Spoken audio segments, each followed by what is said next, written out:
I'm Rob Skinner, and this is the Rob Skinner Podcast. Tony Robbins once said, "Questions are the answer." I tend to believe him. Asking good questions focuses you, brings you closer to people, and helps you come up with better answers. If you want to become a multiplying Christian, you'll need to ask good questions. All this and more on the Rob Skinner Podcast.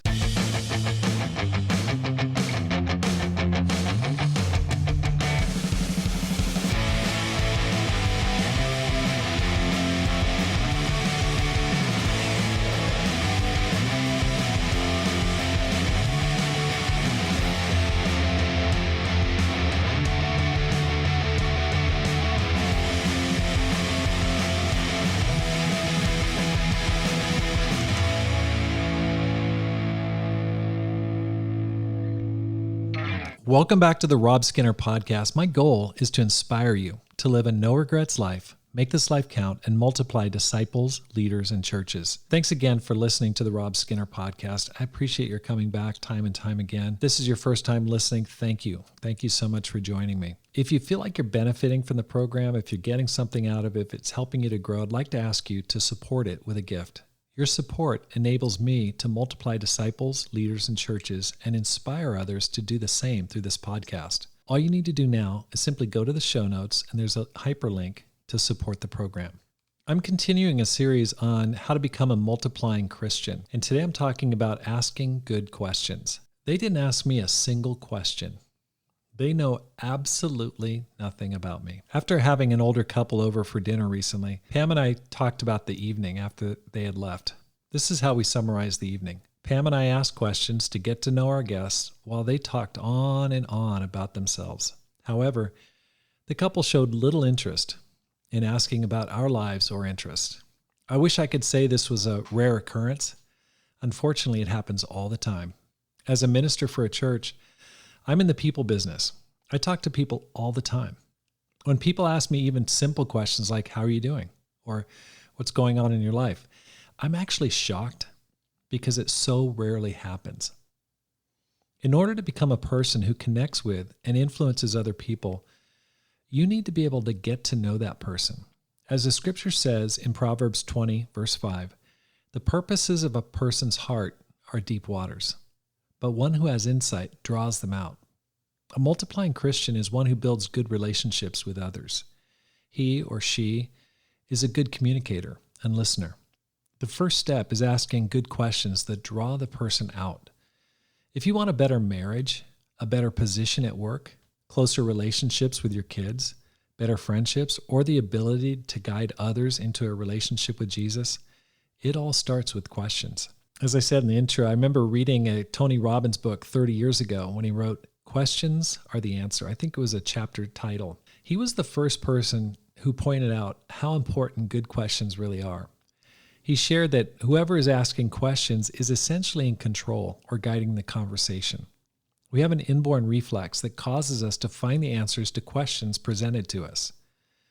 We can ask questions of ourselves or others, and immediately we'll start getting answers. That was a nugget of insight that I've prized since I first discovered it. Questions draw out of each one of us the deep waters within each one of us. If you really want to get to know what makes a person tick, start asking questions. Sooner or later, you'll get to know that person well. Questions show love. I'm not the only person who's rarely asked questions. When someone shows interest in me by asking questions, I interpret that as a loving gesture.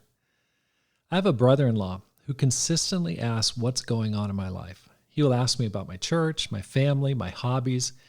He's absolutely one of my favorite relatives for that very reason. He shows love by his curiosity about my life. Questions surface ways to help. You can't help, guide, or influence a person until you find out how to help. The only way to know how to help is by asking questions. What if you went to the doctor and she never asked you a single question about how you're feeling or what symptoms you've been experiencing? You probably would never go back to that doctor. Why? Because they can't help you if they don't ask you how you're doing and what's wrong with you. If you're a Christian who desires to make more disciples, the same principle applies. You have to ask a person about their life, background, and struggles if you hope to guide them to spiritual health. Questions crucify the self. Questions force you to take a back seat and listen. This is why many people never ask questions. While a person answers your questions, your mind is feverishly working behind the scenes to come up with your own stories and comebacks that you're dying to share.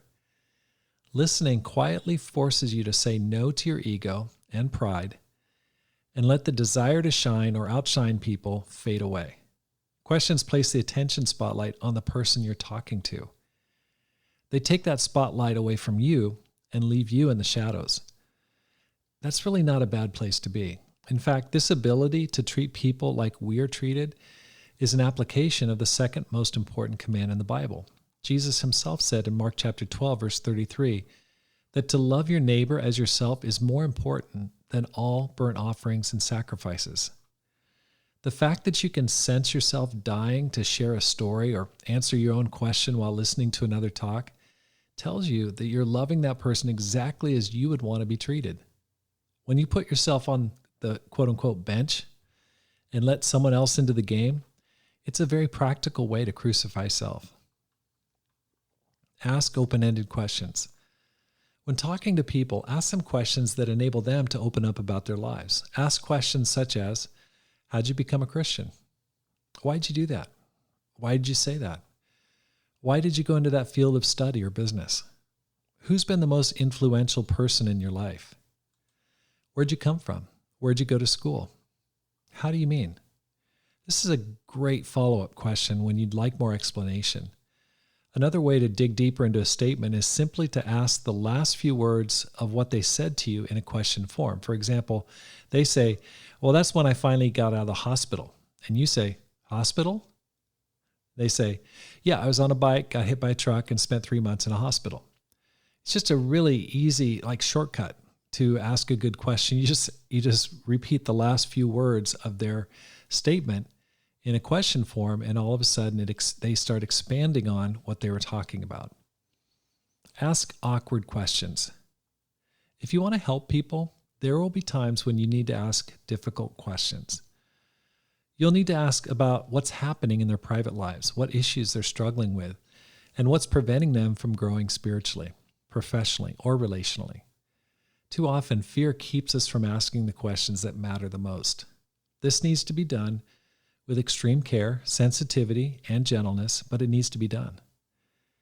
I recently had a teeth cleaning. April, my dental hygienist, started using her wand to scrape away the tartar accumulated since my last visit. As she jammed that pick into the gap between my gums and molars, I felt a shock wave that caused me to lift straight out of the dentist chair. I seemed like to levitate about 3 inches out of that chair. Recently, Pam and I were having dinner with a couple that we had met and invited to church. They had been coming to church for months, but we hadn't broached the subject of how they felt about their relationship with God or studying the gospel more deeply. They were spiritual people who love church and who are extremely successful in their personal and business lives. I made a decision before our dinner that I was going to ask the awkward question. After we talked and chatted for about 45 minutes, I said, do you mind if I change the subject? They said, no problem. I asked, would you be interested in studying the Bible with Pam and me? If it's okay with you, we could get together and look at some scriptures and make sure your spiritual foundation is solid. You are an amazing couple, but I don't want to make any assumptions about how you're doing spiritually. They were quiet for what seemed like a long time. I was really nervous. They just kind of went totally quiet. Finally, the husband said, you know what? We've wanted to study the Bible for a long time, but we've always felt awkward asking for help. We go to Bible discussions and never know how to ask for help. We would love that. I was so fired up to hear their response, and now the door is open for us to help them become strong Christians. It all starts with forcing yourself to ask the awkward or meaningful questions. These are questions that count, and it's so easy to cruise along on the surface and never get deeper into people's lives. Ask the questions that matter. If you aren't used to asking questions that count, here's some ways that may help you get to a deeper level with people. Use phrases that prepare people to shift gears into a deeper level of conversation. Like, do you mind if I ask you a personal question? Or, would you mind if I change the subject? Or third, do you feel like you're at a point in your life where you're ready to make some changes? Questions like these get people ready for a deeper discussion. It's like shifting gears in a car. It's like, okay, we're moving out of that mode. We're going into this mode. And it enables them to opt out if they aren't ready to, quote unquote, go there and get deeper. People love to talk about themselves, and it's very rare to find people whom they can talk to about the issues, situations, and challenges that are making the biggest difference in their lives. When you ask good questions about people's lives, they often will appreciate that you care enough to listen to them and what matters most to them. Ask good questions. Application. Next time you're in a social setting, at work, school, church, or with friends, practice asking good questions. Ask one more question than you're used to, and see if you can't take your relationship to a new level. Thanks for listening. Here's how you can help support the program. First, let your friends know about the podcast. Secondly, read and review one of my books, How to Plant and Grow a Church, or Courage, How to Make This Life Count. You can find both of them on Amazon.com. Maybe you want to go through it with your small group. Courage is a great book to go through with a small group because it covers a broad variety of topics. Talks about marriage, talks about money, talks about evangelism, talks about all aspects of the disciple's life and living it with courage. Finally, support the program with a gift today. The link is in my show notes. I just want you to know my goal is to inspire you to make this life count, live a no regrets life, and multiply disciples, leaders, and churches. Wherever you are, have a great day and make this life count.